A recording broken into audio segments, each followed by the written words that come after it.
That, my friends, is Call of Duty Modern Warfare 3's survival mode. The action here is constant, it's relentless, and oh so incredibly satisfying. Now, survival mode in Modern Warfare 3 is a brand new 2-player cooperative addition to the franchise. Your goal is super simple. Hold out as long as you can against the relentless waves of enemies eager to deliver rough justice on your head. Now, on this Insider Moves, we'll guide you through the mode, offer a few suggestions, and even an achievement tip or two. First, the basics. You start with a pistol, a pack of grenades, and your wits. That's it. Every kill you notch earns you cash though, which you can use to refill ammo, purchase new guns and equipment, call in airstrikes, and even unlock perks.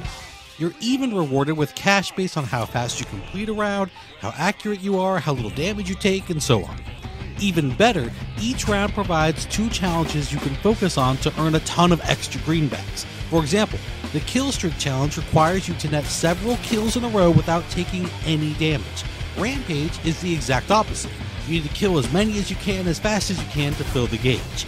Other challenges include knife streaks, flash kills, quad kills, and more. Focusing in on at least one of these each round is a great way to earn extra cash and increase your score. Now, at first, you'll have just the guns and ammo crate unlocked, but after 3 rounds, you'll have access to the explosives and air support caches as well, including access to claymores, C4, predator missiles, airstrikes, strike teams, and a whole lot more. Now, for my part, I actually prefer not to really spend any of my money on guns and ammo. Your opponents will actually drop plenty of that, starting with shotguns and graduating to MP5s, AK-47s, ACRs, and more. Instead, I spend my cash mostly on air support, explosives, and the invaluable sentry turrets.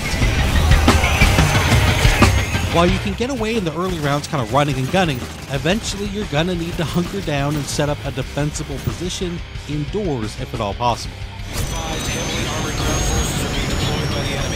When you do, it's all about setting up a deadly perimeter around your location. Your goal is to thin out the enemy ranks as much as possible before they get to you. To this end, I stock up on claymores and set them on the pathways to my location. I also toss C4 in an entrance for when they finally start pouring in. Finally, it's worth buying 2 sentry guns and placing them so they have the longest sight lines possible near your defensible location. Be careful though, enemies will target the turrets, so you've got to protect them when possible.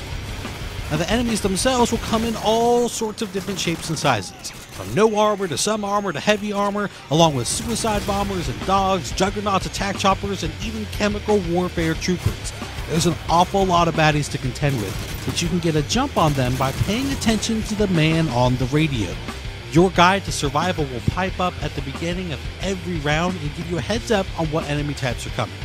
Team, enemy air support is headed in from all directions. Find cover. This way, if you hear choppers are on the way, you can be sure to have a predator missile at the ready to shoot it down. Predator missile ready for deployment. Friendly predator missile inbound. Hostiles neutralized. Rearm if you need to. Now, one thing that's pretty interesting about survival is that it's really a tremendous way to get ready for multiplayer. Every survival map doubles as a multiplayer map.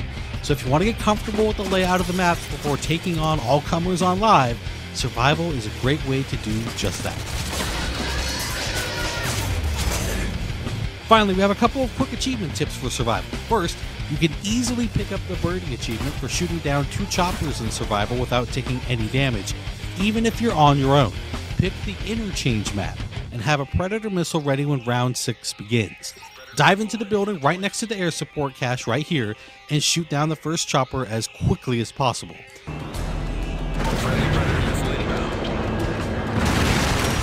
Now sprint outside to the cache as quick as you can, buy another predator missile, and then head to this corner inside. This corner in particular because it's just really tough for the other chopper to see right where you are.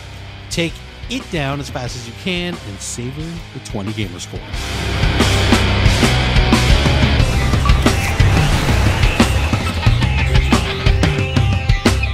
For the serrated edge achievement, you need to polish off a juggernaut with your knife. Yes, very, very dangerous, but you can do it. Simply play any of the easy maps and stock up on flash grenades. When you get your first juggernaut, you want to soften them up at least a little bit with some gunfire or a frag grenade or 2. Then, toss the flash, which will stun them, and then give them a couple of stabs and then run away.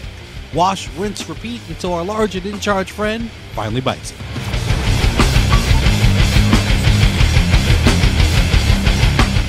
There you have it, my friends. I hope you've enjoyed our look at survival mode in Call of Duty Modern Warfare 3. More importantly, I hope you enjoy your time with the mode when you get your hands on the game. Thank you for watching Inside Xbox. Have a blast on Xbox Live.